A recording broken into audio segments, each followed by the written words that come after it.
Hello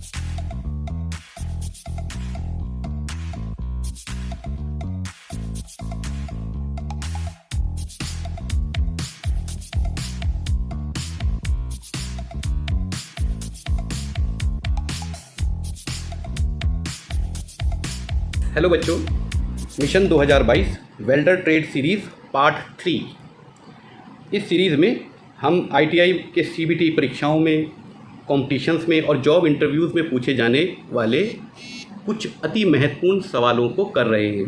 इस test का ये जो प्रैक्टिस टेस्ट आज हम करेंगे, ये भी भारत स्किल्स ऐप पर है और निम्मी के द्वारा ये डिज़ाइंड है। भारत स्किल्स और निम्मी के द्वारा ये डिज़ाइंड है। इस गूगल फॉर्म का लिंक जो मेरी टीम ने बनाया है वो इस वीडियो के डिस्क्रिप्शन में है और वहाँ पर हेल्पलाइन कॉन्टैक्ट डिटेल्स भी हैं। अगर किसी को कोई समस्या है तो आप हमसे कॉन्टैक्ट कर सकते हैं। इस वीडियो को समझने के बाद देखिए, हम ये चाहते हैं कि आप क्वेश्चंस को रटें ना, और उनको कैसे सॉल्व किया जाता है वो तरीके आप अपने अंदर डेवलप करें। तो आप इस वीडियो को देखने के बाद जब वो अभ्यास टेस्ट खुद करेंगे और सबमिट करेंगे तो आपके स्कोर हमारे पास पहुंच जाएंगे। और अगर आपके 85% से ज़्यादा अंक आप प्राप्त करते हैं इस टेस्ट में, तो आपको एक सर्टिफिकेट हम लोग इशू करेंगे जो आपके ईमेल पे भेजा जाएगा। तो अपना ईमेल एड्रेस ठीक वैलिड ईमेल सही ईमेल एड्रेस लिखिएगा। ईमेल एड्रेस के बाद आपको इस फॉर्म में नाम लिखना होगा। आपका जो भी नाम है, मैं अपना नाम लिख देता हूँ, आप अपना नाम लिखिएगा। तो नाम लिख के फिर आपको मोबाइल नंबर लिखना होगा। आप अपना मोबाइल नंबर लिखें, मैं अपना मोबाइल नंबर लिख रहा हूँ, आप अपना लिखिएगा। और यहाँ पर सेशन आप 2021 से 22, ये आप सेशन लिखने के बाद जब नेक्स्ट बटन को क्लिक करेंगे तो आपके सामने आपका गूगल फॉर्म खुल जाएगा। अब इसके सवालों को करने की शुरुआत करते हैं। 50 क्वेश्चन हम पिछली वीडियो में कर चुके हैं पार्ट 2 में, ये पार्ट 3 है। 51st, which safety device is use to protect the body from hot spatters while welding. Welding करते समय शरीर को गर्म स्पैटर से बचाने के लिए किस सुरक्षा उपकरण का उपयोग करते हैं? और उत्तर में दिया है helmet, leg guards, hand sleeves, leather apron. ये सारे के सारे ही चारों के चारों सेफ्टी उपकरण हैं और चारों के चारों हम सेफ्टी उपकरण वेल्डिंग में प्रयोग करते हैं। तो कन्फ्यूजन होना स्वाभाविक है भाई, सारे ही हैं और सारे के सारे हमें स्पैटर से बचाते हैं। हेलमेट बालों को स्पैटर से बचाता है, लेग गार्ड पैरों को बचाता है, हैंड स्लीव्स हाथों को बचाती है और लेदर एप्रन धड़ को बचाता है, मतलब एब्डोमेन को बचाता है, आपके शरीर को बचाता है। इसमें सबसे सही उत्तर आपका लेदर एप्रन ही है। वैसे सवाल में अगर एब्डोमेन लिखा होता या धड़ लिखा होता कि धड़ को बचाने के लिए हम किसको उपयोग करते हैं, तो क्वेश्चन ज़्यादा स्पष्ट हो जाता। पर इसका सही उत्तर लेदर एप्रन ही है, क्योंकि शरीर लिखा हुआ है। अगर क्वेश्चन में हाथ लिखा होता, पैर लिखा होता, बाल लिखे होते तो हम किसी और उत्तर को लगाते, लेकिन क्योंकि इसमें शरीर लिखा हुआ है, शरीर से हम ये मान के चलते हैं कि हम धड़ की बात कर रहे हैं, एब्डोमेन की बात कर रहे हैं। तो इसका सही उत्तर क्या हुआ? Leather apron. Next question, what is the purpose of providing root gap. Root gap प्रदान करने का उद्देश्य क्या होता है? रूट गैप, जब हम वेल्डिंग का ग्रूव बनाते हैं तो दोनों धातुओं के पार्ट्स के बीच में एक छोटा सा गैप छोड़ा जाता है। वो गैप इसलिए छोड़ा जाता है कि जब हम पहली लेयर वेल्डिंग की करेंगे, जिसको हम रूट रन कहते हैं, तो वो पिघला हुआ मेटल इस धातु के आर पार निकल जाए, उसको हम पेनिट्रेशन कहते हैं। तो इसका सही उत्तर क्या होगा? To increase the depth of penetration, option D. बाकी क्यों नहीं होंगे? Avoid cracking. देखिए, रूट गैप देने से क्रैकिंग अवॉइड नहीं होगी, लैक ऑफ पेनिट्रेशन हो सकता है और हो सकता है क्रैकिंग हो जाए। क्रैकिंग ना हो, इसलिए हम उसका सही ग्रूव डिज़ाइन करते हैं।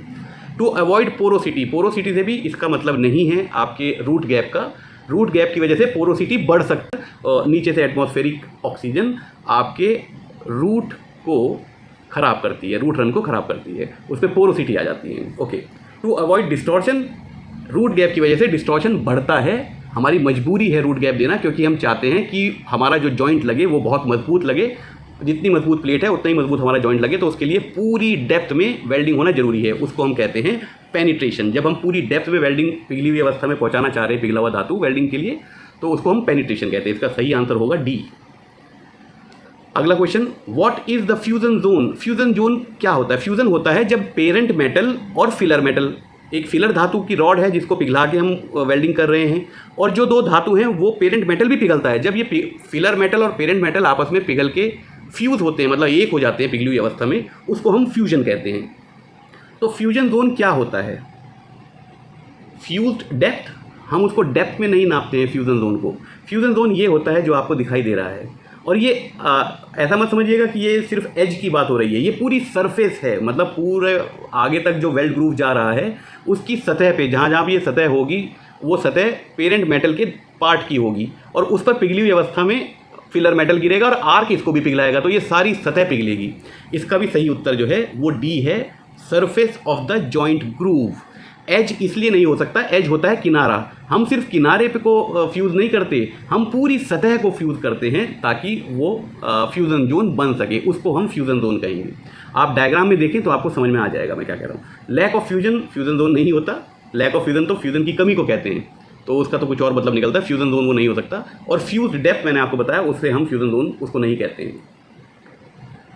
Which tool is to be use to remove slag on welded bead. Welded bead मन का लिखा हुआ है, बीड मतलब वेल्डिंग की लाइन। वेल्डेड बीड पर लावा नहीं है, वो एक स्लैग की परत है। देखिए आप हिंदी और इंग्लिश दोनों में समझने की कोशिश करें तो आपको समझ में आएगा। लावा नहीं कहते उसको, स्लैग कहते हैं। तो वेल्डेड बीड पर लावा को हटाने के लिए किस उपकरण का उपयोग करते हैं? इसको कहते हैं चिपिंग हैमर। जब हम आर्क वेल्डिंग हो, क्योंकि आर्क वेल्डिंग में सबसे ज़्यादा स्लैग की लेयर ऊपर आती है, और जब हम उसको हटाते हैं तो हमें चिपिंग हैमर का प्रयोग करना पड़ता है। चिसल मतलब छेनी होती है, छेनी का प्रयोग नहीं करना होता है उसमें, वो आसानी से उतर जाता है, मतलब हल्की सी चिपिंग हैमर उतारेंगे तो बड़े बड़े हिस्से आपके स्लैग के उतर जाते हैं। तो इसका सही उत्तर है चिपिंग हैमर। ट्राई स्क्वायर गुनिये को कहते हैं, राइट एंगल को, वो सतह दो सतह एक दूसरे के 90 डिग्री पे है, उसको देखने के लिए प्रयोग किया जाता है, उसको कभी भी चोट मारने के लिए प्रयोग नहीं किया करते हैं। बॉल पिन हैमर का भी प्रयोग हम स्लैग की परत को हटाने के लिए नहीं करते क्योंकि वो बहुत आसानी से हट जाती है। उसके लिए एक पॉइंटेड हैमर होता है जिसको हम चिपिंग हैमर कहते हैं, उसको थोड़ी थोड़ी दूर पे मार के चलते हैं तो वो सारा क्रैक होकर ब्रिटल होने की वजह से वो स्लैग की लेयर हट जाती है। Next question, what is the use of oxidizing flame. ऑक्सीकरण लॉ का उपयोग क्या होता है?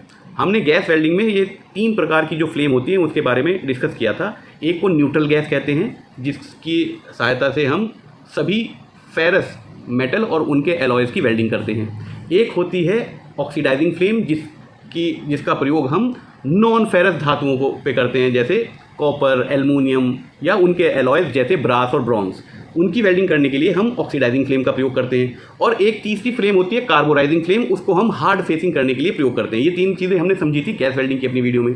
तो हमसे पूछ रहे हैं ऑक्सीडाइजिंग फ्लेम का क्या यूज़ है? इसका यूज़ है suitable for brass welding. Cast iron पे नहीं होती है क्योंकि ये तो कास्ट आयरन फेरस है, माइल्ड स्टील भी फेरस है, स्टेलाइट और पाइप वेल्डिंग ये भी इसका उत्तर नहीं है। इसका एक ही उत्तर में एक ही वो था जिसमें नॉन फेरस मेटल्स की बात हो रही है, वो है ऑप्शन नंबर बी। ब्रास एक नॉन फेरस एलॉय है और वो एलॉय किस किस का है? कॉपर का और जिंक का, ये भी आपको पता होना चाहिए। What is the name of part shown. चित्र में दिखाए गए, चित्र में जो उपकरण दिखाया है ये हैंड हेक्सा है, हाथ की आरी। इसमें दिखाए गए पार्ट जिस पे एक्स लिखा हुआ है वो क्या चीज़ है? वो फ्रेम है। फ्रेम यस हो सकता है, लेकिन ये फ्रेम से थोड़ा सा अलग लग रहा है। हैंडल तो पीछे की तरफ है, हैंडल नहीं है ये। फिक्स्ड फ्रेम, ये फिक्स्ड फ्रेम नहीं है क्योंकि आप देख पा रहे होंगे इसमें 3 होल्स दिखाई दे रहे हैं आपको। तो ये क्या है? फ्रेम लेंथ एडजस्टमेंट है ये। फ्रेम लेंथ एडजस्टमेंट का क्या मतलब होता है? जो हमारी आरी है ना वो कई लंबाइयों में आती है, 150 mm भी आती है, 200 भी आती है, शायद 250 भी आती होगी, और 300 तो आती है। 300 तो सबसे कॉमन साइज़ है। तो हम किसी भी आरी को इस ही फ्रेम में लगा लें, इसके लिए हमारे पास एक एडजस्टमेंट का एक तरीका दिया होता है।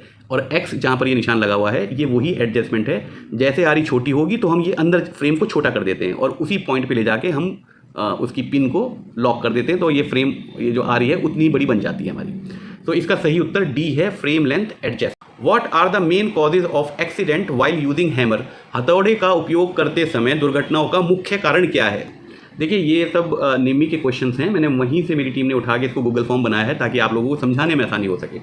तो इसमें जो भी हिंदी में लिखते हुए त्रुटियां हुई हैं वो गूगल की वजह से हुई है, उसके लिए मैं माफ़ी चाहूँगा, लेकिन आप समझ जाएँ, मैं आपको सही सही उसके क्वेश्चंस को बता भी रहा हूँ। हिंदी में लिखा है हथौड़े का उपयोग करते समय दुर्घटनाओं के मुख्य कारण क्या हैं, ये लिखा होगा। तो ऑप्शन में है पुअरली फिटेड और ब्रोकन हैंडल। अगर हथौड़े का हैंडल जो है वो ढीला है या टूटा हुआ है, मतलब हल्का सा ब्रोकन है, तो दुर्घटना होने के चांसेस हैं, आप इस बात को समझ जाएंगे। तो पहला ऑप्शन सही लग रहा है। यूजिंग हैमर विद केयर, इस ऑप्शन का मतलब क्या निकल के आ रहा है कि अगर आप सावधानी से हथौड़े का प्रयोग करेंगे तो दुर्घटना होने के चांसेस बढ़ जाएंगे या घट जाएंगे? घट जाएंगे। तो ये ऑप्शन तो नहीं हो सकता। फुल स्किल इन ऑपरेशन मतलब अगर कारीगर जो है पूरा कौशल रखता है हथौड़े चलाने का तो दुर्घटना के चांस बढ़ेंगे या घटेंगे? घट जाएंगे। हमसे तो बढ़ने मुख्य कारण पूछ रहे हैं, बढ़ने के कारण पूछ रहे हैं, तो ये भी ऑप्शन नहीं हो सकता। प्रॉपर मेथड्स ऑफ हैंडलिंग कि अगर उसका हैंडल और हथौड़े का उपयोग सही तरीके से आप कर रहे हैं तो उसकी वजह से मुख्य दुर्घटना वो मुख्य है कारण दुर्घटनाओं का, ये भी आंसर नहीं है। तो इसका एक ही आंसर है, वो है ए, बाकी सारे आंसर्स गलत हैं। अगला question, what are the solution for the safety in gas welding? Gas welding में सुरक्षा के लिए क्या उपाय हैं? जब गैस वेल्डिंग कर रहे हैं तो सुरक्षा के लिए क्या क्या उपाय हो सकते हैं? नॉट लर्निंग सेफ्टी इंस्ट्रक्शंस, क्या ये उपाय हो सकता है वेल्डिंग करते हुए गैस वेल्डिंग की हम सुरक्षा के इंस्ट्रक्शन को समझे ही ना? अगर नहीं समझेंगे तो दुर्घटना होंगी। तो पहला ऑप्शन तो बिल्कुल भी नहीं हो सकता। हमें सेफ्टी इंस्ट्रक्शंस सीखने पड़ेंगे अगर हमें सुरक्षा करनी है गैस वेल्डिंग करते हुए। दूसरा ऑप्शन है not checking on hose and gauge for damage, जो उसके हॉज पाइप हैं जहाँ से गैसेज आती हैं वो, या उसके जो गेजेस हैं जैसे प्रेशर मीटर वगैरह उसके ऊपर लगा हुआ है, उनको चेक नहीं करना चाहिए हमें। क्या ये सही तरीका है? ये भी ना आंसर सही नहीं लग रहा है। भाई हमें चेक करना चाहिए उसमें लीकेज तो नहीं है, आपका प्रेशर मीटर सही काम कर रहा है नहीं कर रहा है, चूड़ियाँ ढीली तो नहीं हो रही हैं, टाइट है या नहीं है, तो हमें तो ये करना चाहिए। तो ये उत्तर नहीं हो सकता। अगला है no checking of the cylinder, cylinder को बिल्कुल चेक करने की ज़रूरत नहीं है। क्या ये सुरक्षा के तरीके हैं? ये भी नहीं हो सकता। आखिरी ऑप्शन है work area free from flammable material, यानी कि जहाँ पर आप गैस वेल्डिंग कर रहे हैं वहाँ पर कोई ज्वलनशील वस्तु नहीं होनी चाहिए। यस, ये एक उपाय है। एक ही ऐसी चीज़ इसमें लिखी हुई है ऑप्शन में जो गैस वेल्डिंग करते हुए अगर आप करेंगे तो आपकी सुरक्षा बढ़ जाएगी। तो फालतू जलने वाली कोई चीज़ वहाँ पर नहीं होनी चाहिए, जैसे ग्रीस, तेल, पेट्रोल, डीजल, कपड़ा, लकड़ी, पेपर, इस तरह की चीज़ें ना हो, क्योंकि उसमें अगर आग लगी तो वो आग बढ़ सकती है। ओके, अगला question, what is the treatment to a person having eye irritation caused by arc flashes? Arc की फ्लैश के कारण आंखों में जलन होने वाले व्यक्ति के लिए क्या उचित है, ये पूछा जा रहा है। यूज़ आई ड्रॉप, कान में डालने वाली दवाई यूज़ करो। उसके बेचारे की क्वेश्चन में लिखा हुआ है आंखों में उसको इरिटेशन हो रही है, आंखों में दर्द हो रहा है या जलन हो रही है, वेल्डिंग का फ्लैश लग गया, यानी कि उसकी एक्सपोजर हो गया वेल्डिंग का, तो उसके कानों में ड्रॉप डालेंगे क्या हम? दर्द आंख में हो रहा है तो कान में डाल के क्या फ़ायदा होगा? अगला ऑप्शन है यूज़ आई ड्रॉप्स, यस, ये आंसर सही है। तीसरा ऑप्शन है यूज़ नोज ड्रॉप, आंख में जलन हो रही है और उसकी नाक में बूंद डाल दें, उसकी नाक की दवाई डाल दें, उससे क्या फ़र्क होगा? वो नज़ले की दवाई डाल के। और आखिरी ऑप्शन है यूज़ वाटर ड्रॉप्स, सबसे अच्छा ऑप्शन यूज़ आई ड्रॉप्स है। ठीक है, तो ये अगले क्वेश्चन पे चलते हैं। Which safety device is fitted to avoid explosion of acetylene generator due to high pressure? Acetylene generator, जो लो प्रेशर गैस वेल्डिंग की बात कर रहे हैं, उसमें जो एक एसिटिलीन जनरेटर हमने आप समझा था गैस वेल्डिंग की वीडियो में, उसमें एक्सप्लोजन है या अंदर इतना ज़्यादा प्रेशर ना डेवलप हो जाए एसिटिलीन गैस जो हमारे पास इकट्ठी हो रही है कि वो एक्सप्लोड कर दे, क्योंकि एसिटिलीन गैस बहुत रिएक्टिव होती है बच्चों। उसमें एक हाइड्रोलिक सील वाल्व या वाटर सील भी उसको कहते हैं, वाटर सील, हाइड्रोलिक हो या वाटर हो एक ही बात है। इसका सी आंसर सही है, हाइड्रोलिक बैक प्रेशर वाल्व। उसमें क्या होता है, अगर अंदर का प्रेशर बहुत ज़्यादा बढ़ जाता है तो ये जो पानी की एक कॉलम है जिसकी एक हाइड्रोस्टेटिक प्रेशर की वजह से, एटमॉस्फेरिक प्रेशर की वजह से वो गैस जो है उससे कम होती है ना, गैस का प्रेशर हमेशा उससे जो मतलब जो इसके ऊपर आपने पानी का एक कॉलम खड़ा किया है उसका प्रेशर अंदर जो एसिटिलीन गैस है उसके प्रेशर से ज़्यादा होगा। लेकिन अगर किसी कारण अंदर के एसिटिलीन गैस का प्रेशर बढ़ जाता है तो ये पानी को बाहर फेंक देती है और वहाँ से गैस रिलीज़ हो जाती है, तो उसमें एक्सप्लोजन नहीं होता। इसका उत्तर है hydraulic back pressure valve. Cylinder valve नहीं लगाते इसके ऊपर, सिलेंडर वाल्व तो सिलेंडर के ऊपर लगाते हैं, ये तो टैंक होता है। दूसरा ऑप्शन जो दे रखा है acetylene generator outlet pipe, pipe की वजह से कभी कोई एक्सप्लोजन, वाल्व की वजह से सेफ्टी आती है, पाइप की वजह से कोई सेफ्टी नहीं आती, तो इस ऑप्शन को भी हम गलत मानते हैं। बैफल प्लेट से भी एक्सप्लोजन से बचाव नहीं होता, बैफल प्लेट लगाई जाती हैं डस्ट पार्टिकल को आगे जाने से रोकने के लिए, या किसी और मतलब किसी पानी को या गैस को ठंडा करने की वजह से बैफल प्लेट यूज होती है। अगला question, which type of fault in gas cutting process produces this cutting edges? ये जो आपको चित्र में कटिंग एजेस दिखाई दे रही है, ये किस कारण आती है? गैस काटने की प्रक्रिया में निम्न प्रकार की गलती की कटिंग एज कैसे उत्पन्न होती है, मतलब ऐसे कुछ हिंदी में लिखा होगा ना, होना चाहिए। मतलब ये आपको जब क्वेश्चन मिलेगा तो हिंदी इससे बेहतर लिखी होगी, राइट। मैं आपको समझा रहा हूँ, वो ये पूछना चाह रहे हैं कि गैस कटिंग जब हम करते हैं, गैस कटिंग की बात कर रहे हैं, वेल्डिंग की बात नहीं कर रहे, गैस कटिंग की बात कर रहे हैं, तो किस वजह से इस तरह की कि आपको कटने के बाद एज दिखाई देगी। ये तब होता है जो आपके ये ऊपर के किनारे ऊबड़ खाबड़ आपको दिखाई दे रहे हैं ना, जब कटिंग कर रहे हैं तो धातु का ये ऊपर वाला हिस्सा जो है बिल्कुल सीधा होना चाहिए था, लेकिन ये जो ऊबड़ खाबड़ हो रहे हैं और ये बीच में जो आपको कटिंग जो पैटर्न मिल रहा है ये घूमा हुआ मिल रहा है, और नीचे वाली लेयर पे भी आप देखेंगे तो सारी जो ऊपर से सीधी आ रही है वो एक तरफ ड्रिफ्ट हो रही है, आपकी फ्लेम ड्रिफ्ट हो रही है। ये तब होता है बच्चों जब आपका नोज़ल प्लेट से काफ़ी ऊपर उठा हुआ हो। तो इसका जो बी ऑप्शन है ये है इसका answer, nozzle tip too high of the plate, यानी कि प्लेट से जो जहाँ से ज्वाला निकल रही है नोज़ल से वो आपने काफ़ी ऊपर किया हुआ है, वो नोज़ल करेक्ट होनी चाहिए। मतलब आपने कितनी लंबी लॉ बना रखी है, एक अंदाजे से मैं अगर आपको बताऊं तो 3 से 4 mm हमें ऊंचा, ना तो बिल्कुल उसको सटा के रखो, प्लेट पे सटाना नहीं चाहिए, उससे बैक फायर हो जाएगा, बैक फायर कहते हैं उसको, और ना इतना ऊपर रखो कि उसका प्रेशर नीचे जाते जाते इतना कम हो जाए कि आपकी लॉ एक तरफ ड्रिफ्ट हो जाए, तो आपको अच्छी कटिंग एज नहीं मिलती है, ठीक है। तो इसका एक ही ऑप्शन है, वो है बी।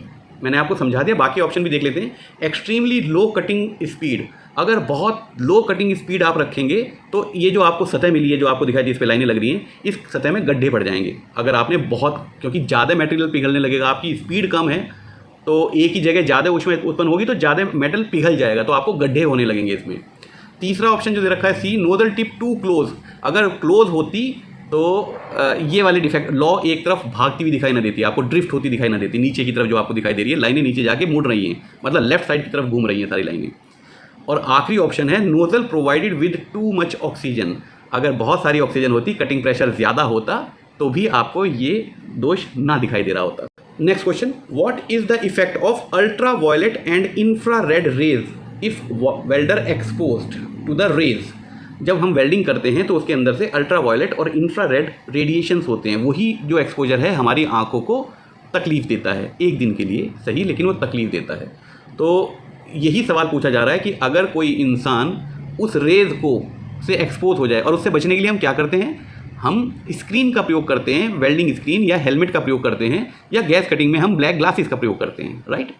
सो अगर उससे एक्सपोजर होता है तो क्या हो जाएगा, हमारी बॉडी पे जो असर होगा वो इतना महत्वपूर्ण नहीं है, तो पहला आंसर नहीं है। आँखों पे असर होता है तो हमारी आँखों में जलन होने लगती है, तो इसका सही आंसर यही है। फेस से कोई मतलब नहीं, स्किन से मतलब नहीं, बॉडी से मतलब नहीं। हालांकि मैं आपको बताऊं, रेडिएशन से स्किन, बॉडी, फेस सबका मतलब है, पर इसमें सबसे सही उत्तर क्या है आपका आईज़, क्योंकि आईज़ की जो परत है वो बहुत सेंसिटिव होती है इनसे, उसको एक्सपोजर अगर कुछ सेकंडों का भी होगा तो उसमें जलन होगी। What is the reason for forming of irregular drag lines in gas cutting process? ये जो आपको फिगर में दे रखी हैं, अच्छा अब यहाँ पर देखें आप, जो हमने पहले भी क्वेश्चन किया था उसमें एक तरफ भाग रही थी, इसमें आप देखेंगे कि वो सीधी सीधी तो आ रही हैं, लेकिन कहीं कहीं काला जो दिखाई दे रहा है वो काले का मतलब क्या है, वहाँ कटिंग हुई ही नहीं है, वहाँ पर अभी धातु को काट नहीं पाए हैं उन चीज़ों को, या तो गड्ढा हो गया या ऊपर कोई पहाड़ सा बना रह गया, मतलब वो पूरी कटिंग या तो मतलब ज़्यादा पिघल गया या गड्ढा। और ये जो आपको कटिंग लाइन में बीच में ये ऐसे टेढ़ा मेढ़ा दिखाई दे रहा है 3 जगह, ये क्यों होता है जब हम गैस कटिंग करते हैं? इसका सही उत्तर है कि आपका ऑक्सीजन का प्रेशर सही नहीं है, कम है।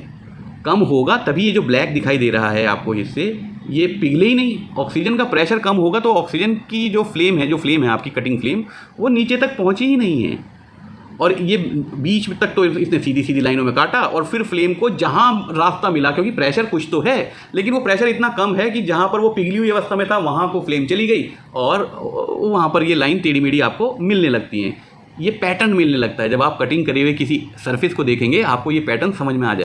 तो इसका सही उत्तर है लो oxygen pressure.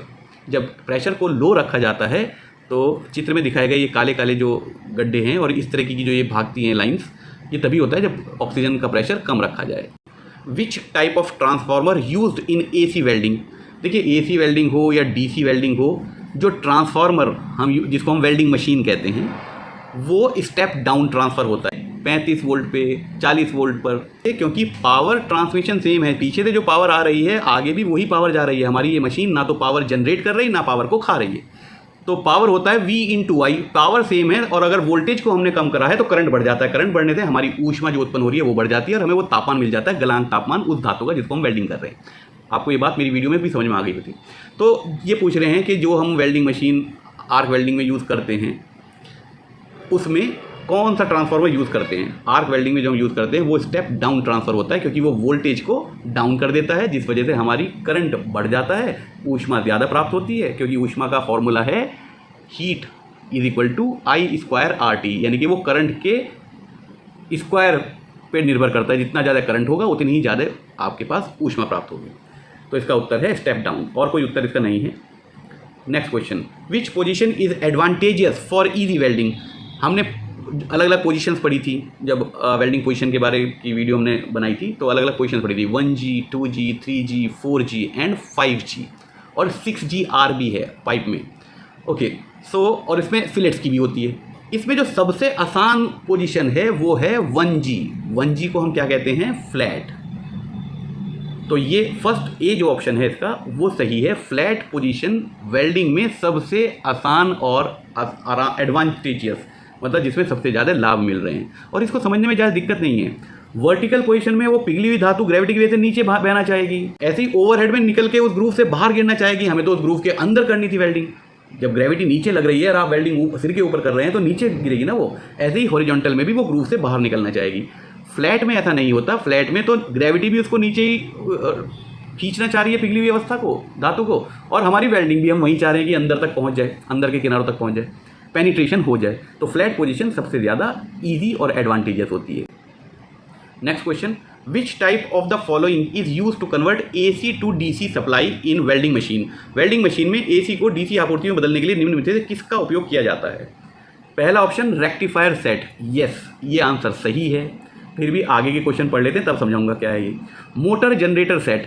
Motor generator set से AC को DC में नहीं बदला जाता। अगर आपका जनरेटर AC बनाने के लिए है तो वो AC जनरेटर ही बनाएगा, वो AC ही बाहर निकालेगा, और अगर वो DC बनाने के लिए है तो DC ही बनाएगा।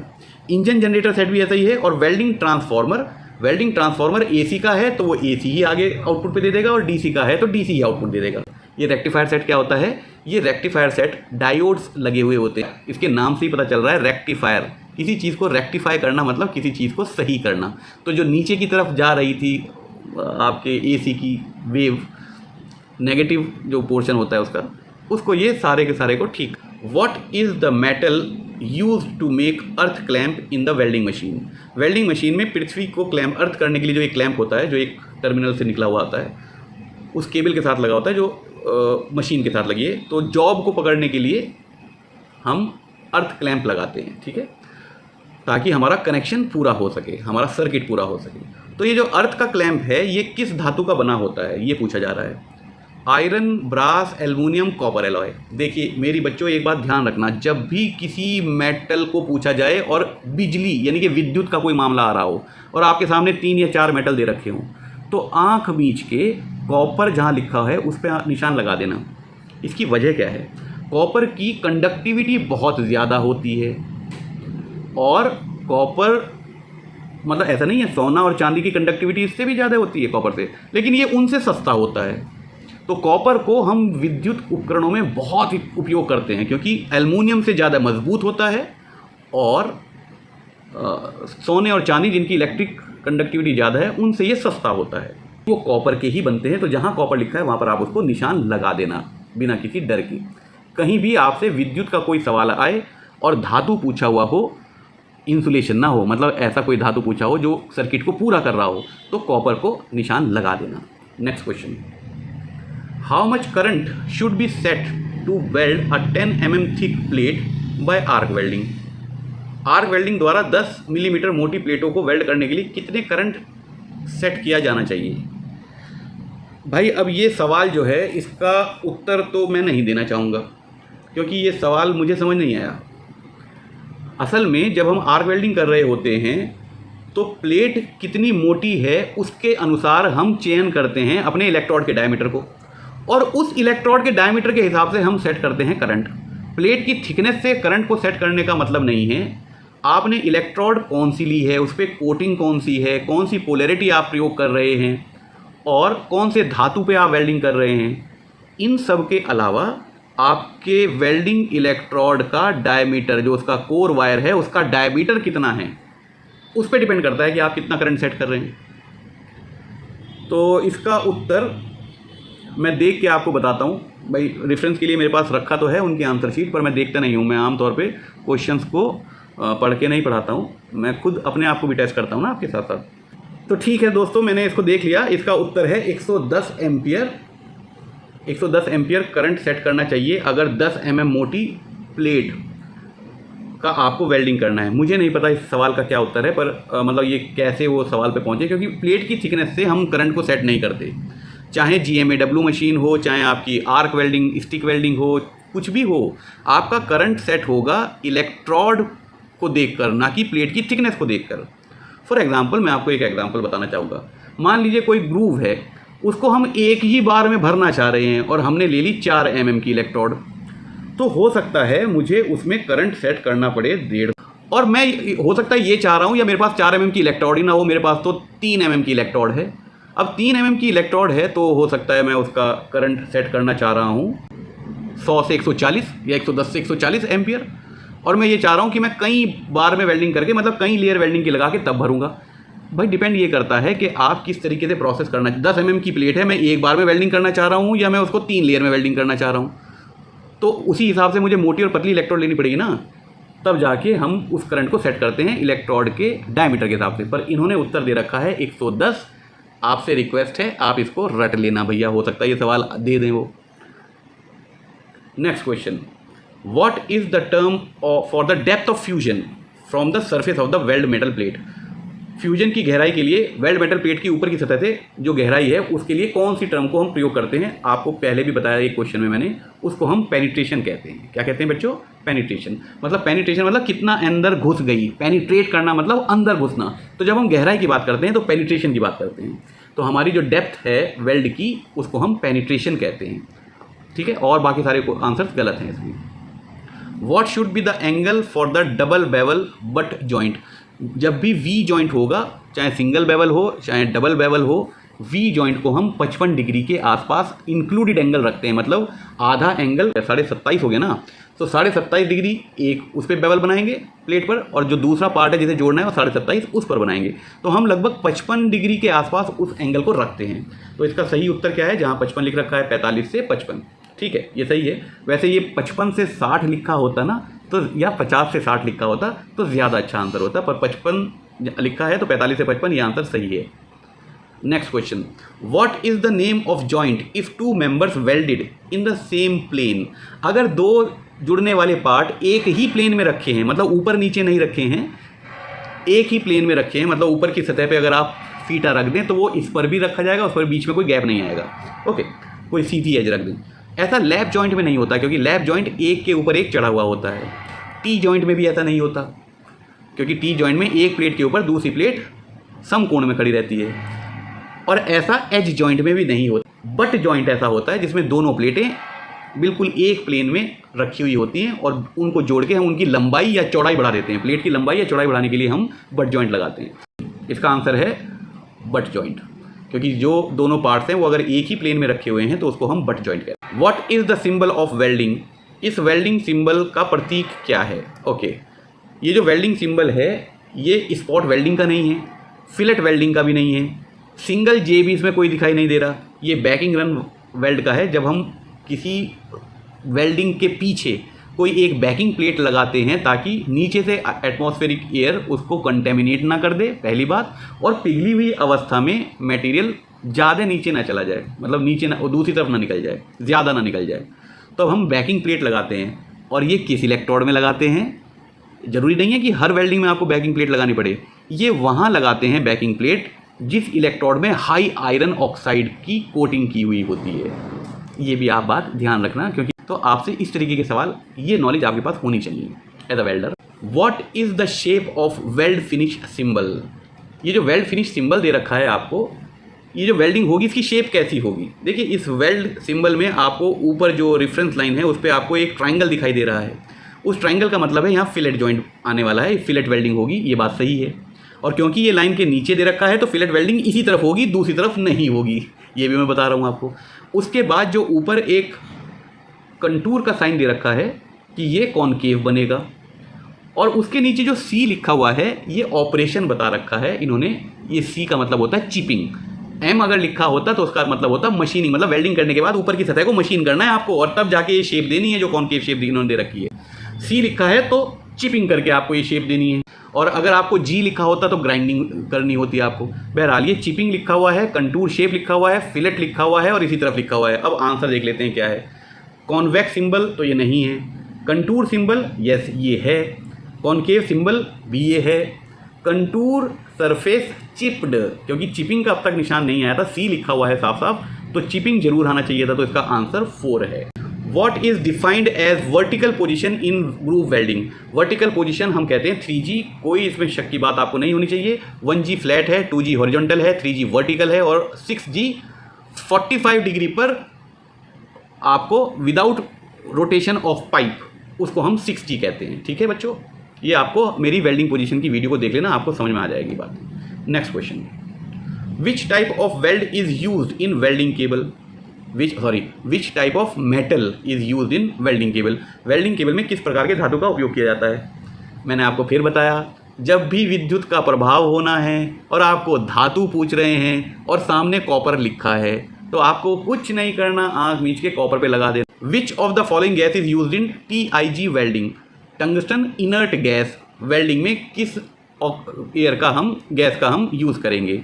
नीचे देख लेते हैं। हीलियम, ये इनर्ट गैस होती है, इसका यूज़ करते भी हैं हम। ऑक्सीजन इनर्ट गैस होती नहीं है, तो ये ऑप्शन गलत हो गया। हाइड्रोजन इनर्ट गैस होती नहीं है, तो ये ऑप्शन गलत हो गया। कार्बन डाइऑक्साइड इनर्ट गैस होती ही नहीं है, तो ये ऑप्शन गलत हो गया। चारों ऑप्शन में एक ही इनर्ट गैस है, हीलियम, तो वही आंसर सही होगा। Next question, which of the accessories should be Warne during overhead welding? Overhead welding करते हुए इनमें से कौन सी एसेसरीज को पहनना चाहिए, कौन से उपकरण को पहनना चाहिए वेल्डर के द्वारा? हेलमेट को, यस। सनग्लासेस यानी कि धूप के चश्मे को उसको कौन पहनता है वेल्डिंग करते हुए? हैंड स्क्रीन से ज़्यादा बेहतर विकल्प है हेलमेट। हालांकि मैं इस बात को मना नहीं करूँगा कि ओवरहेड वेल्डिंग करते हुए कुछ वेल्डर हैंड स्क्रीन का प्रयोग कर लेते हैं, पर उसके लिए उनको एक साइड में हटना पड़ेगा, और साइड में अगर हटना पड़ेगा उनको, तो आपका जो एंगल है इलेक्ट्रोड का वो ग्रूव से थोड़ा ज़्यादा हो जाएगा, वो 90 से 80 डिग्री नहीं होगा, तो आपकी एक तरफ वेल्डिंग ज़्यादा होगी, ग्रूव के एक साइड ज़्यादा होगी, एक साइड थोड़ा कम, लैक ऑफ फ्यूजन होने के चांसेस बढ़ जाते हैं। तो हमें वेल्डिंग गॉगल्स का तो कोई मतलब ही नहीं है, वो तो गैस कटिंग में पहना जाता है, तो फोर्थ आंसर तो नहीं हो सकता। इसका सबसे सही आंसर है A, help. Which one of the following do not assist fire? निम्नलिखित में से कौन सा एक आग में सहायता नहीं करता? फ्यूल आग में सहायता करता है। आपने सर्दियों में देखा होगा, जब अंगीठी थोड़ा बंद होने लगती है, चूल्हा बंद होने लगता है, तो हम उसमें और लकड़ी डाल देते हैं। फ्यूल मतलब ईंधन डालोगे तो आग और भड़केगी, तो ये तो सहायक है। ऑक्सीजन हम सब जानते हैं, ऑक्सीजन आग लगने में सहायक है। इग्निशन मतलब आग जलाना, हम और आग जलाएंगे, मतलब मान लीजिए लकड़ी जल रही है, उसके ऊपर हम बर्नर से और फ्लेम उस पर डालने लगे तो और आग लगेगी, लकड़ी में और ज़्यादा जोर से आग लगेगी, तो इग्निशन भी सही है। नाइट्रोजन का कोई मतलब नहीं है आग से, बच्चा बेचारी का, ये निर्दोष है, तो इसको हम मान लेते हैं कि आग लगने में ये सहायता नहीं करती है। Which type of polarity is used in aluminium welding? Aluminium welding में हमने जब पोलैरिटी का एक वीडियो समझा था, तो हमने ये देखा था कि एल्युमिनियम के अगर मेटल को आपको वेल्डिंग करनी है तो उसको नेगेटिव टर्मिनल बनाओ। नेगेटिव टर्मिनल बनाने से क्या होगा कि उसके ऊपर से जो इलेक्ट्रॉन्स हैं वो भागेंगे पॉजिटिव की तरफ, और अपने साथ ऑक्साइड का एक क्लीनिंग, जो ऑक्साइड की लेयर है उसका एक क्लीनिंग इफेक्ट वो करते चलते हैं। तो हमें अगर आपके धातुओं को, मतलब बेस मेटल को अगर नेगेटिव बनाना है, तो हम उस पोलैरिटी को क्या कहते हैं भाई? हम उस पोलैरिटी को कहते हैं रिवर्स पोलैरिटी, क्योंकि उस समय हमने इलेक्ट्रोड को पॉजिटिव बनाया हुआ है। वैसे भी एल्युमिनियम का गलांक इतना कम होता है कि अगर आप उसको पॉजिटिव बनाओगे तो बर्न थ्रू होने के चांसेस बन जाते हैं। तो एल्युमिनियम की वेल्डिंग करते हुए हम हमेशा, अगर डीसी वेल्डिंग कर रहे हैं, तो हम इलेक्ट्रोड को पॉजिटिव बनाते हैं और बेस मेटल को नेगेटिव बनाते हैं। उसके दो फायदे मिलते हैं, एक तो बेस मेटल एल्युमिनियम का है तो गलेगा नहीं ज़्यादा, उसमें बर्न थ्रू नहीं होगा, दूसरा ऑक्साइड की लेयर का क्लीनिंग इफेक्ट हो जाता है। और इस पोलैरिटी को हम क्या कहते हैं? Reverse polarity. इसका आंसर है रिवर्स पोलैरिटी, और इसको DCEP भी कहते हैं, डायरेक्ट करंट इलेक्ट्रोड पॉजिटिव। याद आया? वरना मेरी वो वीडियो देख लेना, आपको समझ में आएगा। 80 व्हाट इज पोलैरिटी? पोलैरिटी क्या है? अरे भाई करंट किस डायरेक्शन में बह रहा है उसको पोलैरिटी कहेंगे। मतलब circuit of current, direction of current, open circuit of current या अपोजिट डायरेक्शन ऑफ करंट, इसको कहेंगे डायरेक्शन ऑफ करंट। मतलब करंट इलेक्ट्रोड से बेस मेटल की तरफ बह रहा है या बेस मेटल से इलेक्ट्रोड की तरफ बह रहा है, उसको हम पोलैरिटी कहते हैं। तीन तरीके की पोलैरिटी होती हैं। एसी पोलैरिटी जो आधी साइकिल में अपनी डायरेक्शन बदलता रहता है करंट। डीसी इलेक्ट्रोड पॉजिटिव, यानी कि करंट आपका इलेक्ट्रोड से बेस मेटल की तरफ जाएगा। और डीसी इलेक्ट्रोड नेगेटिव, जिसको स्ट्रेट पोलैरिटी भी कहते हैं। अरे भैया ये आपको अच्छी तरह इन कॉन्सेप्ट को समझना पड़ेगा क्योंकि ये बहुत कंफ्यूजिंग होते हैं। डीसीईपी को हम रिवर्स पोलैरिटी कहते हैं और डीसीईएन को हम स्ट्रेट पोलैरिटी कहते हैं। डीसीईएन में इलेक्ट्रोड नेगेटिव और बेस मेटल पॉजिटिव होता है। ठीक है, next question, what is the effect due to long arc in welding shown in drawing. अगर जो ड्राइंग आपको, इसमें तो ड्राइंग ही नहीं है, चलिए, लंबे चाप के कारण क्या प्रभाव पड़ता है। अगर लंबी आर्क आपने ली है तो जाहिर सी बात है उसका पेनिट्रेशन नहीं होगा ना पूरा, तो लेस पेनिट्रेशन इसका आंसर होना चाहिए। अगर आपने आर्क लंबी कर दी है मतलब आपने इलेक्ट्रोड को उठा दिया है, इलेक्ट्रोड को अगर पेरेंट मेटल से ज़्यादा दूर उठा दिया है तो आर्क आपकी लंबी हो जाएगी थोड़ी सी, तो वो डिगिंग इफेक्ट आपको नहीं मिलेगा। डिगिंग इफेक्ट कहते हैं कि आर्क का एक प्रेशर होता है, उस प्रेशर से वो मेटल के अंदर तक खोद देती है। डिगिंग मतलब उसको अंदर तक पहुंच जाती है, तो अंदर तक की चीज़ें पिघला देती है, उसी को तो हम पेनिट्रेशन कहते हैं। तो अगर आपका जो आर्क है वो लंबा हो रहा है तो आपकी पेनिट्रेशन कम हो जाएगी। इसका आंसर सी है। Which type of polarity used in bare wire electrode. Bare wire electrode मतलब जिसके ऊपर कोई कोटिंग नहीं होती। नंगे तार लिखे हैं। नंगे तार इलेक्ट्रोड किस प्रकार के ध्रुव का उपयोग करते हैं, मतलब पोलैरिटी क्या होनी चाहिए। बच्चों इसमें हम हीट ये चाहेंगे कि ज़्यादा से, हम बेयर वायर को आमतौर पे प्रयोग नहीं करते, अगर करते भी हैं तो डीसी मशीन के साथ ही करते हैं, ये एसी मशीन पे काम नहीं करते हैं बेयर वायर। और अगर हमें इनका प्रयोग करना भी पड़ा तो हम ये चाहते हैं कि ज़्यादा हीट कहाँ जनरेट हो, बेस मेटल पे, क्योंकि ये तो बेचारे वैसे ही बिना कपड़ों के आ गए, इन पे अगर हीट ज़्यादा जनरेट हो जाएगी तो ये तो बहुत जल्दी पिघल जाएंगे, राइट। सो हम ये चाहेंगे कि इलेक्ट्रोड को नेगेटिव रखें और बेस मेटल को पॉजिटिव रखें, और उस पोलैरिटी को क्या कहते हैं, स्ट्रेट पोलैरिटी। आपको, मुझे मालूम है आप लोगों को ये डीसीईपी, डीसीईएन, स्ट्रेट पोलैरिटी और रिवर्स पोलैरिटी, आपको ऐसा लग रहा होगा कभी मैं उसी चीज़ को स्ट्रेट कह रहा हूँ, कभी उसी चीज़ को रिवर्स कह रहा हूँ। नहीं नहीं नहीं नहीं, आप गौर से सुनना। जब भी इलेक्ट्रोड पॉजिटिव होगा वो रिवर्स पोलैरिटी कहलाई जाएगी, जब भी बेस मेटल पॉजिटिव होगा वो स्ट्रेट पोलैरिटी कहलाई जाएगी, और जब भी इलेक्ट्रोड नेगेटिव होगा वो स्ट्रेट पोलैरिटी कहलाई जाएगी, और जब भी बेस मेटल नेगेटिव होगा तो उसको रिवर्स पोलैरिटी कहेंगे। ये अच्छी तरह से समझ लीजिएगा कॉन्सेप्ट, ओके। और इसके अलावा एक एसी पोलैरिटी होती है। What is the name of the weld joint shown in the symbol A. Symbol A में जो वेल्ड जॉइंट आपको दे रखा है वो क्या है। अब ये देखिए, ये वी है, सिंगल वी है, और इसके ऊपर एक फिनिश, मतलब उसको फ्लश कर रखा है ग्राइंडर से। ऊपर की जो कॉन्वेक्स शेप बनी थी उसको ग्राइंडर से घिस घिस के, ये सीधी लाइन का मतलब क्या होता है कि उसको घिस के बिल्कुल सीधा फ्लैट कर दो, प्लेट के साथ मिला दो उसको। अगर आप बी वाले ऑप्शन में देखें तो ये डबल वी ग्रूव है, और इसके ऊपर जो एक घूमी हुई सतह है वो हमें बता रही है कि वेल्डिंग के ऊपर का जो कंटूर है, मतलब उसकी जो सतह, ऊपर की सतह का जो शेप होना चाहिए वो कॉन्वेक्स होना चाहिए। बहरहाल हमसे तो ए शेप का पूछा है ना, तो ए शेप का ये है, सिंगल वी बट वेल्डिंग है ये, ठीक है। स्क्वायर नहीं है, सिंगल जे ये नहीं है, बैकिंग वेल्ड नहीं है, वो तो हम सिंबल पहले देख चुके, तो एक ही है, ये सिंगल वी है। What is the name of type of joint for the symbol shown in D. फिर ये जो डी आपके पास एक फ़ोटो है, इसमें जो ये सिंबल है ये क्या रिप्रेजेंट कर रहा है। इस सिंबल को अगर आप ध्यान से देखें डी वाले को, तो इसमें बैकिंग प्लेट लगाई हुई है, नीचे आपको सिंबल वो दिखाई दे रहा है जो हमने पहले भी एक क्वेश्चन में किया है। ऊपर की तरफ वी, सिंगल वी लगी हुई है और फ्लश ग्राइंड कर रखा है। तो इसका उत्तर क्या हो सकता है, देखें नहीं, ये चार आंसर में कॉनकेव फिलेट, ये फिलेट तो है ही नहीं, ये तो वी है, वी ग्रूव जो है वो बट जॉइंट में लगता है। कॉन्वेक्स, डबल वी नहीं है, सिंगल वी है, तो ये भी आंसर गलत हो गया। Flat flush, single V butt weld, yes ये आंसर सही हो सकता है, लेकिन इसमें बैकिंग का जिक्र नहीं आया। अगला उत्तर पढ़ते हैं, flat flush V butt weld with backing run, right, ये आंसर इसका सही है। पूरी बात चौथे में लिखी हुई है, पर इसमें अगर सिंगल वी भी लिख देते, वी के साथ सिंगल भी लिख देते तो और अच्छा हो जाता है ये आंसर, पर ठीक है ये आंसर करेक्ट है। Fifth, what are the two types of MS pipe. ये two types of MS pipe कौन कौन से कह रहे हैं? फोर्ज्ड पाइप, ओके, फोर्जिंग से वैसे पाइप नहीं बनते हैं। रोल्ड पाइप, रोलिंग से भी पाइप नहीं बनते, एक्सट्रूजन से बनते हैं पाइप, ठीक है, एक्सट्रूजन से पाइप बनते हैं जो प्रोसेस है। Strip rolled pipe, moulded type, moulded से भी पाइप बनते हैं। एमएस पाइप की बात कर रहे हैं, ओके।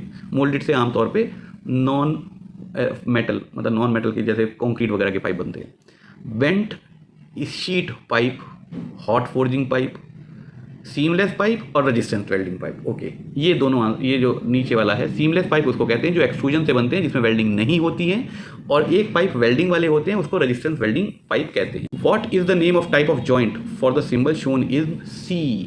अब सी वाले उसमें देखें, ये एक फिलेट वेल्ड है और इसके ऊपर कॉनकेव कॉन्टूर है। फिलेट वेल्ड और कॉनकेव कॉन्टूर, अब देखो कहाँ लिखा है भाई, ये कॉनकेव फिलेट, यस ये है आंसर नंबर 1। कॉन्वेक्स ये नहीं है और फ्लैट फ्लश भी नहीं है। फ्लैट फ्लश इसलिए नहीं है क्योंकि ऊपर कंटूर दे रखा है कॉनकेव भाई, तो नीचे के दोनों आंसर गलत हो जाते हैं फ्लैट फ्लश वाले। तो इसका एक ही आंसर सही है, वो है A. Which type of electrode produces short arc length. कौन सी इलेक्ट्रोड छोटी आर्क लेंथ बनाती है? हैवी कोटेड, राइट, क्योंकि अगर बेयर इलेक्ट्रोड ले लो उसकी तो आर्क लेंथ इतनी लंबी हो जाती है, तभी तो मैं कह रहा था कि उस पर ज़्यादा हीट जनरेट नहीं करते तो उसको नेगेटिव बनाएंगे, यानी कि स्ट्रेट पोलैरिटी रखेंगे। तो ये हैवी कोटेड इलेक्ट्रोड की जो लेंथ है वो लाइट कोटेड से ज़्यादा छोटी होती है। तो यही पूछा गया कि कौन सी आर्क लेंथ छोटी होती है हैवी कोटेड इलेक्ट्रोड की। विच type of arc length produces deep penetration weld. इनमें से कौन सी ऐसी आर्क होती है जो डीप पेनिट्रेशन वेल्ड करती है? चाप नहीं लिखना चाहिए, आर्क है वो, उसको हिंदी में भी आर्क लिखना चाहिए। तो वो कौन सी, अगर आप आर्क को छोटी लेंथ की रखोगे, छोटी लेंथ की रखोगे तो डिगिंग इफेक्ट आपका ज़्यादा आएगा, तो आपका पेनिट्रेशन ज़्यादा अच्छा होगा। आप मेरी बात समझ रहे हैं? तो यानी छोटी आर्क को रखने का मतलब क्या है कि इलेक्ट्रोड को पेरेंट मेटल के जितना करीब रखोगे आप तो आर्क लेंथ छोटी होगी ना, तो उस आर्क लेंथ का डिगिंग इफेक्ट बढ़ जाता है, यानी कि पेनिट्रेशन बढ़ जाती है। तो इस क्वेश्चन का आंसर होगा short arc length. Next question, what is the conversion of function of rectifier. What is the conversion function of rectifier. Rectifier क्या करता है? एसी को डीसी में बदल देता है, बस सिंपल। अभी तो पहले क्वेश्चन में देखा था हमने, रेक्टिफायर हमेशा एसी को डीसी में बदल देगा। रेक्टिफायर मतलब वो ठीक कर देता है, एसी को ठीक कर देता है, ठीक कर दूंगा एसी तुझे और डीसी बना दूंगा, ये कहता है रेक्टिफायर उसको। Which arc length produces correct fusion. किस चाप की लंबाई से सही संलयन पैदा करती है। मतलब नॉर्मल फ्यूजन होने के लिए नॉर्मल ही होनी चाहिए ना, सही, इसका नॉर्मल आर्क लेंथ है। वैसे ये क्वेश्चन कुछ खास नहीं है भाई, नॉर्मल आपको फ्यूजन चाहिए, सही फ्यूजन चाहिए तो नॉर्मल आर्क लेंथ रखो। अब नॉर्मल आर्क लेंथ आपको पता होना चाहिए ना, हम किसको नॉर्मल आर्क लेंथ कह रहे हैं। नॉर्मल आर्क लेंथ को मैं कह रहा हूँ जिसकी लंबाई 2 mm से 3 mm के बीच में होनी चाहिए, इसको नॉर्मल कह रहे हैं। लॉन्ग आर्क उसको कह रहे हैं जो 4 mm से बड़ी हो जाए, और शॉर्ट उसको कह रहे हैं जो 2 mm के आसपास हो। तो ये जो कंपैरिजन है ये बस दिमाग में चलता है बच्चों, आप देख थोड़े सकते हो उसको, आप प्रैक्टिस करके उसको मेंटेन कर सकते हो, पर आप उसको नाप नहीं सकते कभी भी, राइट। तो ये क्वेश्चन इसलिए मैं कह रहा हूँ कि बहुत अच्छा नहीं है, हम इससे बेहतर क्वेश्चन को बना सकते हैं। चलिए next question, which type of polarity is used in welding non ferrous metals. Non ferrous metals, aluminium भी नॉन फेरस है, एल्युमिनियम में फेरस नहीं होता ना, कॉपर भी नॉन फेरस है। अभी हमने देखा तो था एल्युमिनियम की वेल्डिंग करते हुए हम क्या करते हैं, हम रिवर्स पोलैरिटी का प्रयोग करते हैं। तो इसका आंसर क्या हो जाएगा? बी, क्योंकि हम चाहेंगे एक क्लीनिंग इफेक्ट हो, यानी कि हम बेस मेटल को नेगेटिव टर्मिनल से जोड़ेंगे और एक क्लीनिंग इफेक्ट चाहेंगे। नॉन फेरस मेटल्स में ऑक्साइड की लेयर बहुत जल्दी जम जाती है, तो उससे एक क्लीनिंग इफेक्ट होता है, खासतौर से एल्युमिनियम को वेल्डिंग करते हुए। और दूसरा उनका, क्योंकि फेरस मेटल से गलांक कम होता है, मेल्टिंग पॉइंट कम होता है, तो अगर हमने उन बेस मेटल को पॉजिटिव बना दिया तो ज़्यादा हीट वहाँ जनरेट होगी, और ऐसा ना हो कि हमारी आर्क उसमें छेद कर दे वेल्डिंग करने की जगह, बर्न थ्रू उसको कहते हैं। तो हम रिवर्स पोलैरिटी का प्रयोग करते हैं, right. Next question, which is use for arc welding if there is no electric power supply. अगर पावर सप्लाई नहीं है लेकिन आपको आर्क वेल्डिंग करनी है तो क्या करेंगे, तो जनरेट करेंगे। जनरेटर, पहली बात तो जनरेटर का यूज़ करेंगे भाई, क्योंकि बाकी सारी वेल्डिंग मशीन तो बिजली से चलेगी, विद्युत से चलेगी। अगर विद्युत की सप्लाई नहीं है तो क्या करोगे, तो हमें एक ऐसा जनरेटर जो विद्युत पैदा कर सके, पीछे से तो नहीं आ रही लेकिन हम यहाँ पैदा कर लेंगे। तो नीचे के दो आंसर में से कोई सा एक आंसर सही है हमारा। अब मोटर अगर जनरेटर सेट मोटर से चल रहा है, जनरेटर आपका मोटर से चला रखा है, तो मोटर को चलाने के लिए फिर विद्युत चाहिए, तो विद्युत तो हमारे पास है नहीं, सप्लाई तो हमारे पास है नहीं। तो हम जनरेटर, इंजन मतलब जो डीजल से चलेगा, डीजल से चलने वाले गांव में होते हैं ना इंजन, हाँ, तो उसके आउटपुट शाफ्ट से हम जनरेटर को जो इलेक्ट्रिसिटी पैदा करेगा, अल्टरनेटर मतलब, और उस बिजली से हम वेल्डिंग कर लेंगे। तो अगर पीछे से विद्युत सप्लाई नहीं आ रही है, आपके पास कहीं विद्युत सप्लाई नहीं है, तो आप इंजन जनरेटर सेट का प्रयोग करके वेल्डिंग कर सकते हैं, और या फिर गैस वेल्डिंग करो, पर वो ऑप्शन यहाँ नहीं है। आप थर्मिट वेल्डिंग करो, वो ऑप्शन यहाँ नहीं है। लेकिन इन ऑप्शंस में जो सबसे सही उत्तर है वो है इंजन जनरेटर सेट, क्योंकि उसके लिए हमें अगर पीछे आपका पास कनेक्शन नहीं भी है विद्युत का, तब भी आप उस जगह वेल्डिंग कर सकते हैं। 93, what is the angle of electrode while welding in vertical position. जब हम वर्टिकल पोजीशन पे वेल्डिंग करते हैं तो हम एंगल को 90 डिग्री का रखना चाहते हैं, थोड़ा सा नीचे झुका के रखते हैं, ज़्यादा 10 से 15 mm बस। तो ये इसका आंसर होना चाहिए 75 से 90 डिग्री। 75 से 90 देखो कहाँ लिखा है, 80 से 90 लिखा है ना, ये आंसर सी सही है।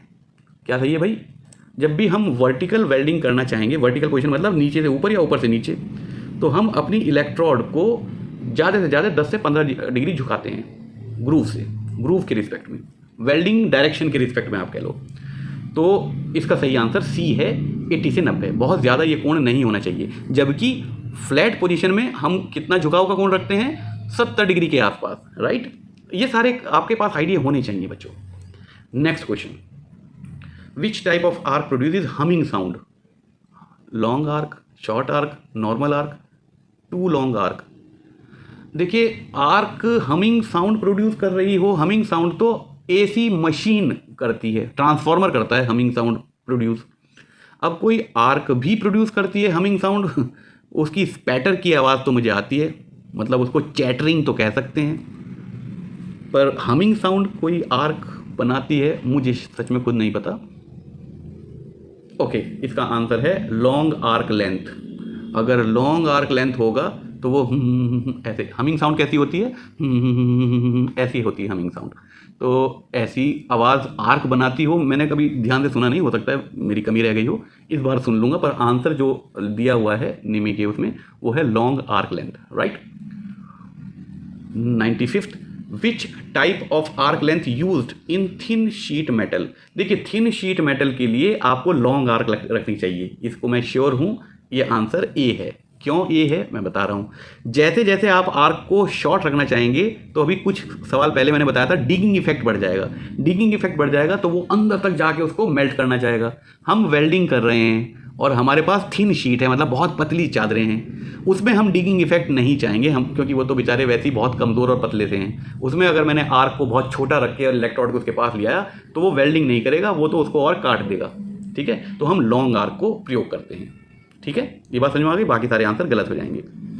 Next question, which type polarity used in sheet metal welding. वही मैंने आपको बताया, शीट मेटल में हम चाहेंगे कि ये ज़्यादा गर्मी यहाँ हो जाएगी तो ये पिघल जाएंगे बेचारे, तो हम क्या करेंगे, रिवर्स पोलैरिटी का प्रयोग करें। Which polarity is used in welding with heavy and super heavy coated electrodes. अगर हैवी और सुपर हैवी इलेक्ट्रोड को आपको यूज़ करना है तो आप रिवर्स पोलैरिटी करें, क्योंकि आपको ज़्यादा ऊष्मा इलेक्ट्रोड को पिघलाने में चाहिए, तो उसको पॉजिटिव बनाएं, उसको हम रिवर्स पोलैरिटी तो कहते हैं। तो इसमें भी आंसर रिवर्स पोलैरिटी होगा, बाकी और कुछ नहीं है इसका answer. Which polarity uses in welding cast iron. Cast iron में किस पोलैरिटी का प्रयोग करते हैं। कास्ट आयरन की वेल्डिंग करते हुए भी हम रिवर्स पोलैरिटी का प्रयोग करते हैं, क्योंकि कास्ट आयरन की इलेक्ट्रोड हैवीली कोटेड होती हैं बच्चों। ये क्वेश्चन सारे एक ही जैसे हैं। अगर आप वेल्डिंग को संपूर्णता में समझ रहे हैं तो ये बहुत आसान क्वेश्चन है और आपको वैसा बनना पड़ेगा। अगर आप वाकई उन सपनों को जीना चाह रहे हैं जो आपने देखे हैं, तो ये सारी बातें जो मैं कर रहा हूँ आपको ये समझ में आनी चाहिए। सिर्फ एग्ज़ाम पास करने से नहीं होगा, आपको ये जीवन जीना पड़ेगा एज अ वेल्डर। आपको एक वेल्डर का जीवन जीना पड़ेगा और वो बहुत खूबसूरत जीवन होता है दोस्तों। आप वेल्डर वो बने जिसके पीछे पीछे दुनिया भागती है, वो भाई मेरी वेल्डिंग कर दे, तू कर दे, और तुम कारों में चलो। ऑलराइट, ऐसे होते हैं बच्चों। What should be the angle of electrode in the flat position welding. देखिए वही सवाल आ गया, फ्लैट पोजीशन में हम 70 डिग्री के आसपास रखते हैं, तो इसमें सही उत्तर क्या है?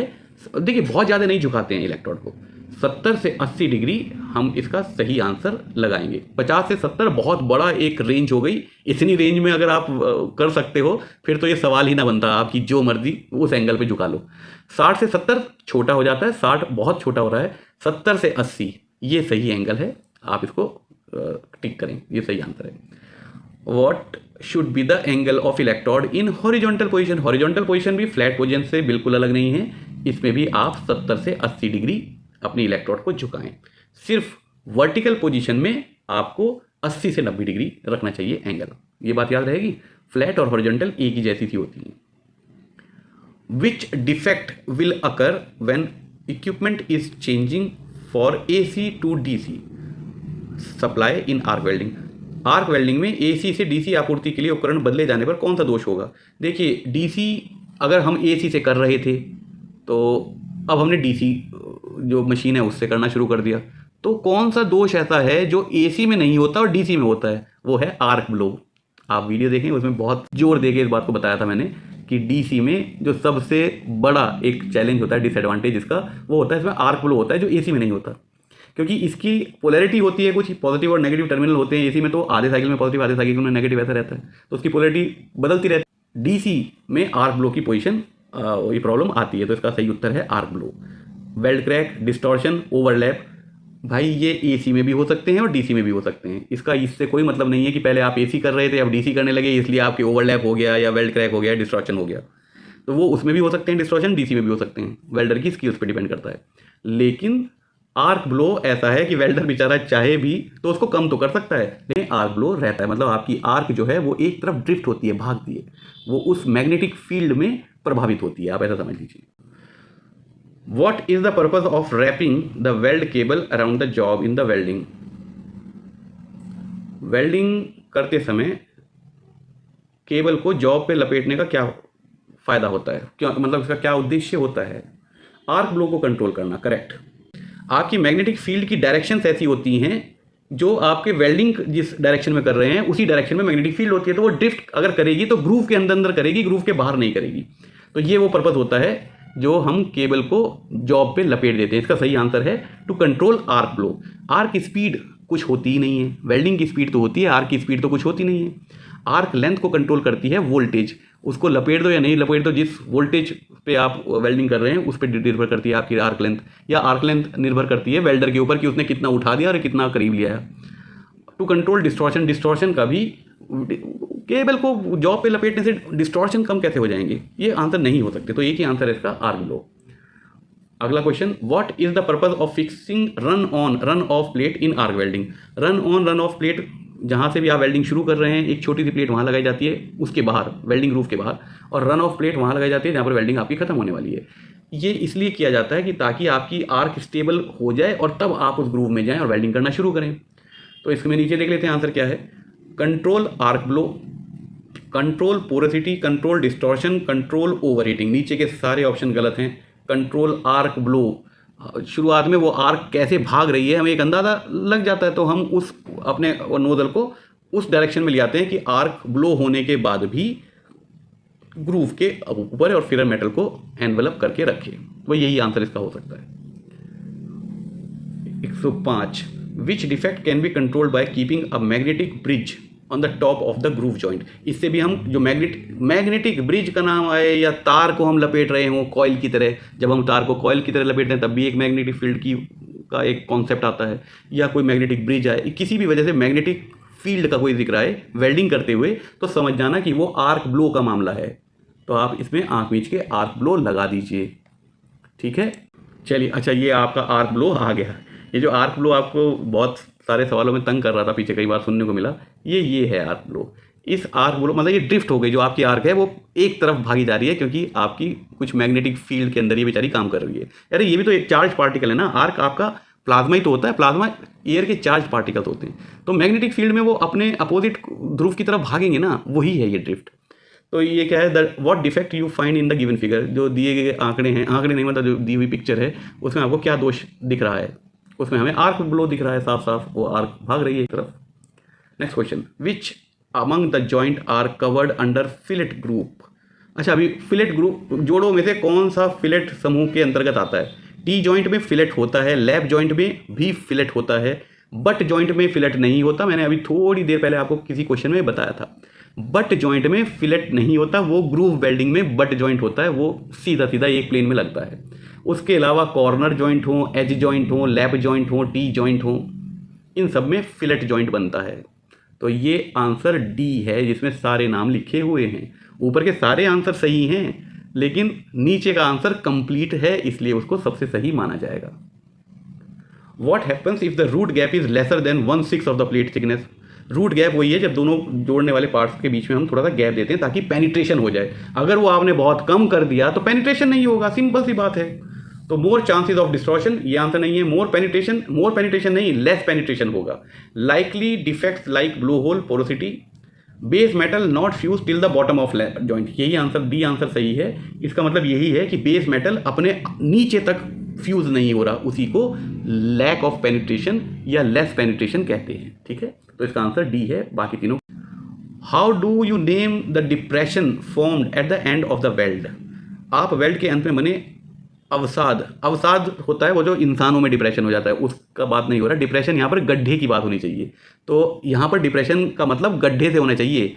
अवसाद मतलब तो होता है जब आदमी बहुत ज़्यादा परेशान होकर डिप्रेशन में चला जाता है, वो बीमारी का होती है। यहाँ पर वो गड्ढा कह रहे हैं कि जब आप वेल्डिंग खत्म करते हैं तो एक गड्ढा जैसा, एक तालाब जैसी चीज़ बन जाती है, मतलब एक गोल गोल सा, उसको क्रेटर कहते हैं। क्या कहते हैं भाई? क्रेटर। ये बात याद रखना, मैंने पहले भी किसी वीडियो में बताई हुई है ये बात। What is the indication of wrong polarity in DC welding? DC welding में अगर पोलैरिटी आपने गलत कर रखी है तो आपका electrode become red hot, electrode लाल हो जाएगा। इलेक्ट्रोड तो वैसे भी लाल हो जाता है, पर अगर आपने स्ट्रेट पोलैरिटी रख रखी है तो कम लाल होगा। Okay, electrode will freeze with the job, नहीं, इलेक्ट्रोड को फ्री, ये तो बिल्कुल आंसर गलत है। फ्रीज होना तो तब है जब आपकी इलेक्ट्रोड को आपने आर्क लेंथ को बहुत ही कम कर दिया और बिल्कुल चिपका दिया पेरेंट मेटल के साथ, तो फ्रीज हो जाएगा।